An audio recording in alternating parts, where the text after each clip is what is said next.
Eric Cantor. Congressman, good to have you on the show this morning. Thank you, Mika. Good morning. Well, first of all, let you respond to the ruling.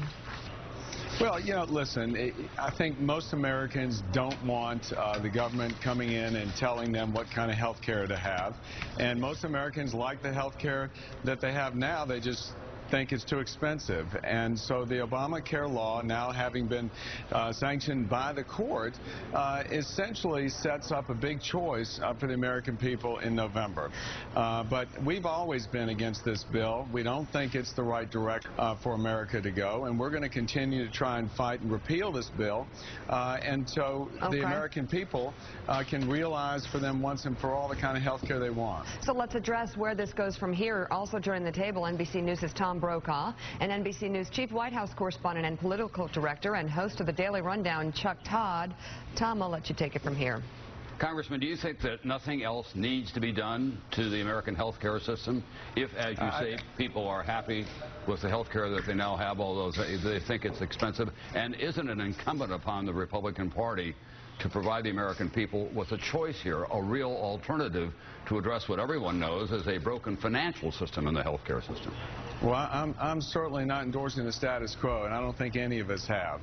But what most people want is the ability to choose their own health care. They don't want government coming in Washington saying what kind of health care they should have and what they shouldn't. And that's what the Obamacare bill does. The president had promised in the very beginning of this discussion that if people had health care they liked, they could keep it. Well, we now know that's not the case. The president also said throughout the discussion, as did Nancy Pelosi, the Democrats, that this was not a tax, that this mandate was not a tax on individuals. Well, we now know what the court said, that it is a tax.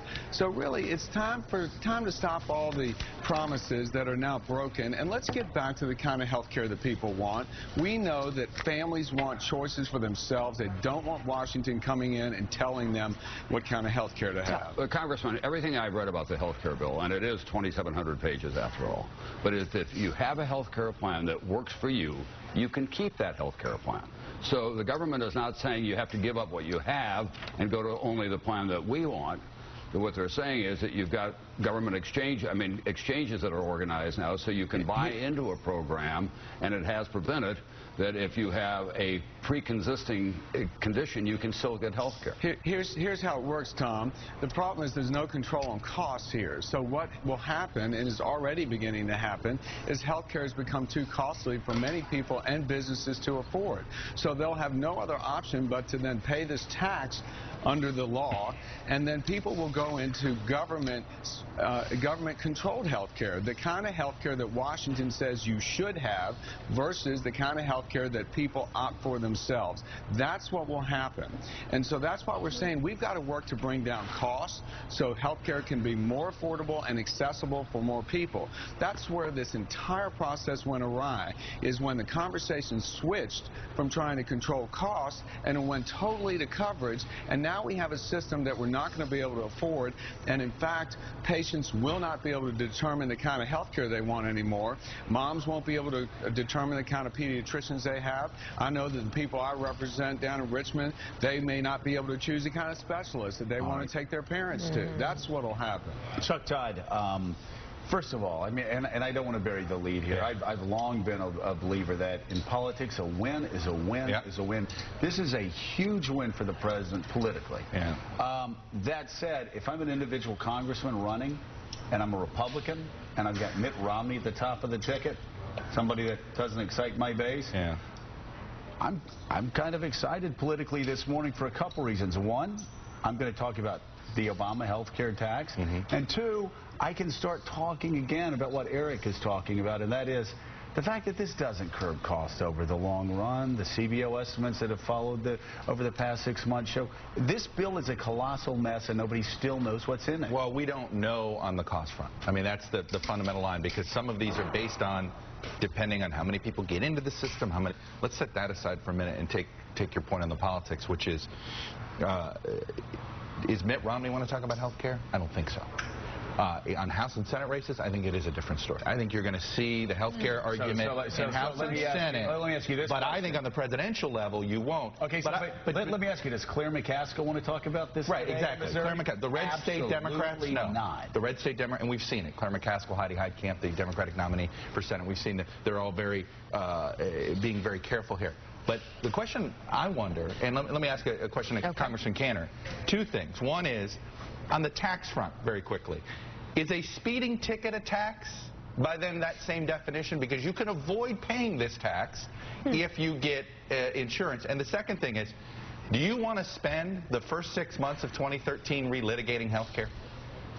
Well, first of all, I can't respond to whether the speeding ticket would be considered a tax or not under the state's authority, any state's authority. What I can tell you is the court came down on this issue, decided that it was a tax to coerce some type of behavior. I mean, I disagree, obviously, with the court's opinion here. But, you know, if you look at it, this is a Pyrrhic victory for the president. He got his health care law upheld by the court, but at the end of the day, the American people don't like this bill. They don't want to be forced into the kind of health care that Washington dictates. They want to be able to choose themselves. And so you're right. We don't want to be talking about trying to clean up the mess that the president's created. What we want to be talking about is the kind of health care people want, and then to get on about growing this economy again so people can regain their sense of confidence and optimism about the future for their kids. But the fact is, we've got this mess on our hands, and this really underscores the importance of this election. It determines the direction that we're going to head in this country as far as health care is concerned. And as you know, for the last year and a half, we've been doing nothing but talk the economy, and while the policies of the Obama administration has hampered the ability for small businessmen and women to get back into the game and create jobs. John Meacham. Tom, one of the things that we know from the past 60 or 70 years is once a federal program is in place, as Ronald Reagan, whom you covered very early on, used to say, the closest thing to eternal life on earth is a government program. Amen. Once you have had it's passed, however narrowly, and now you've had the Supreme Court affirm it or uphold it, do you think there may be political talk in repeal, but what do you think the real chances of undoing this are? Well, I think the chances of undoing it in totality are pretty slim, and I think even Congressman Cantor would probably agree to that unless they have a massive shift to an even larger Republican filibuster-proof Senate in the fall. I do think we'll see fine-tuning along the way. I think that what happened with the Obama administration is that they put out this very complex plan. Health care is always difficult for everyone to understand. And then immediately the Republican Party, and understandably, began to define it to the American people on their terms. And that's what we have in place now. Now that the Supreme Court has upheld the law, the president has a very small window, as Chuck and I were talking about earlier, to go back and fine-tune it and redefine it for the American people.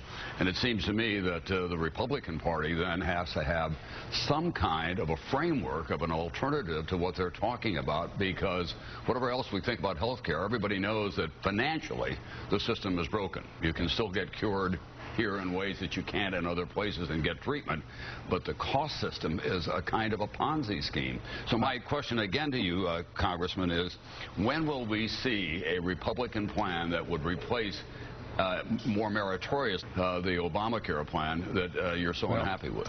Tom, you knew back in 2009 when the Obamacare bill was being considered on the House floor, we put forward our alternative. So to sit here and say we don't have a replacement is not correct. What we have now, though, is the challenge of repealing this law. And it is about this election, because I disagree with you that we won't be able to overturn this law. Most of this law, and as you recall, the law itself ended up signed into law by the president because the Senate underwent the reconciliation process, because they didn't any longer have the 60-vote filibuster-proof majority. So if we can see a Republican victory in the Senate, the Congress, I am convinced, will overturn the Obamacare law through the reconciliation process with the 51-vote margin. And that's when we can get about the business of going back to that plan that you are asking for, which is patient-based, not Washington-based, giving folks a choice to choose for themselves what kind of coverage that they want, the kind of insurance company they want to deal with, open up the market, let people decide. And there's a lot of talk about, well, where's the Republican plan? We have spelled out the kinds of things that we see to put